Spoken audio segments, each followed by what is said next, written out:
Welcome back. You're watching The Money Show on ET now, where we're addressing the big Twitter hack of 2020 that took place last night, where we had the big wigs, right from Bill Gates, Jeff Bezos, Elon Musk, even Barack Obama, did see their Twitter accounts being compromised.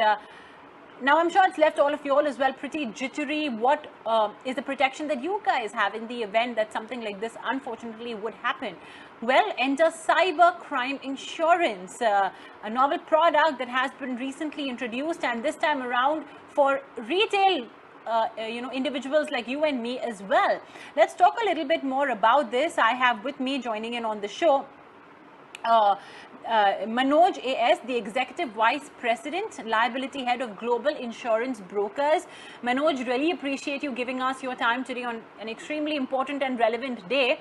Manoj, let's talk a little bit about cyber insurance policies.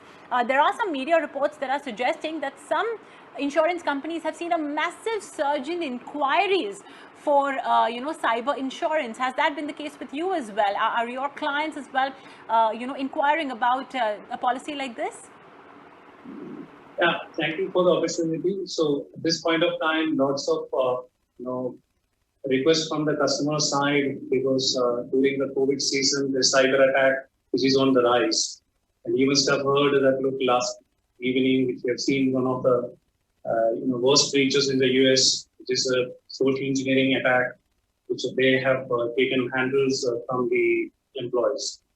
Yet to come out, what are the other malicious, the activities carried out in that account. But at this point of time, when you look into it, obviously there is a good rise in demand for the cyber insurance product. And if you look into the coverage part of the cyber insurance, there are two ways which is to be looked upon. One is the corporate side. When the customers are looking into the corporate side, which they are actively looking for the third-party liability as well as the first-party expenditure coverage. So whenever there is a breach, you would require some kind of forensic and other mitigation services in the first place. So the insurance policy starts from that point. And the second one is, if they are found guilty and they have to pay huge liabilities towards the people whose privacy is infringed, there can be sometimes some kind of a fraudulent transactions. From the perspective of the individual, largely they would be looking of any kind of IT theft losses. So they fall prey to any kind of the phishing attacks, and they transfer the money to unintended people and they lose money. So that is the biggest exposure as far as the individuals are concerned. But the individual cyber policies also do provide lots of coverage, such as the social engineering liabilities, media issues, if they want an IT consultant at the time of loss. Those kinds of coverages are there, cyber stalking, but largely individuals are looking for any kind of fraudulent transactions happening in their accounts or on cards, and they are falling prey to any kind of unintended financial transactions on digital space.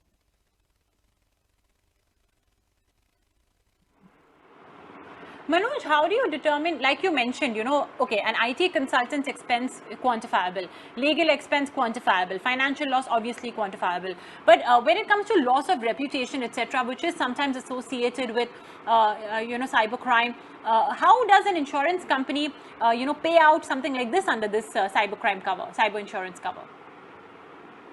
Insurance policy, there is a coverage extension which is called the reputation coverage. So what does it provide for is the expert who comes into that kind of a situation and briefs the public at large what has happened. Sometimes there can be very, very baseless news, which also the corporates would like to brief the public at large that look, nothing has happened, or if there is something has happened, then they will brief the public, stating that look, this is what it has happened, and we have taken these kinds of actions, like what Twitter had done yesterday. So the policy pays the the consultant's cost, the public relation consultant who is doing this activity or having a strategy around this kind of an incident and briefing the public at large to make sure the image of the corporate is not reduced or restored to that. So otherwise, the loss which is happening because of a reputational damage, there is no insurance coverage per se to quantify and pay to that extent. So if any corporate says because of this incident, my image in the public has come down, that has resulted in a loss of say $100 million. So there is no such quantification way, or there is no such risk transfer solution which is available at this point of time.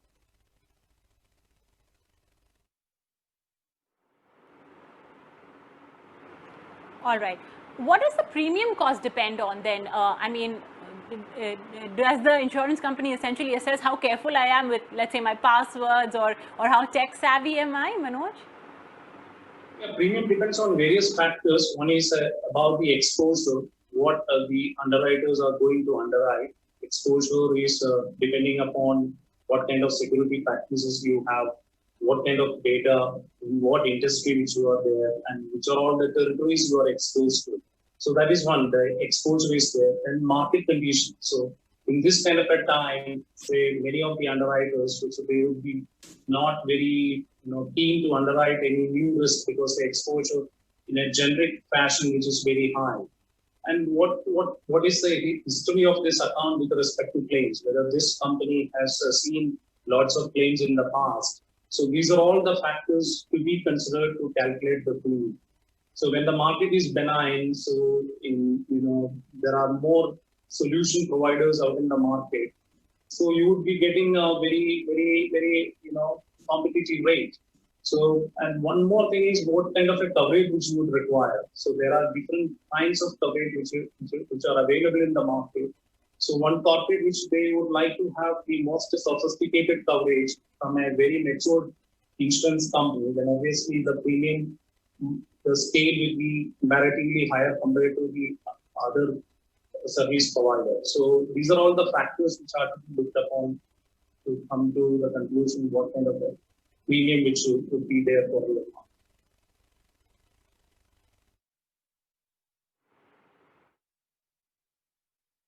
Okay, understood.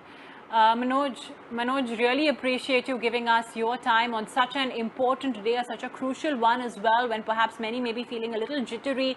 If Barack Obama's account could be compromised, even mine could be as well. And, that's when cyber crime insurance really does come into assuage some fears, if not all. But of course, prevention is the best cure, and that's extremely important to understand. Be extremely careful with all of your accounts, your passwords, especially the ones linked to your bank accounts and other confidential information.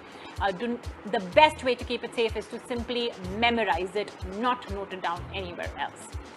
Okay, well, on that note, we're all timed out on this episode of The Money Show. I hope you guys enjoyed it, learned from it, and attained some valuable information. We will see you back tomorrow at 5 p.m. Don't go anywhere.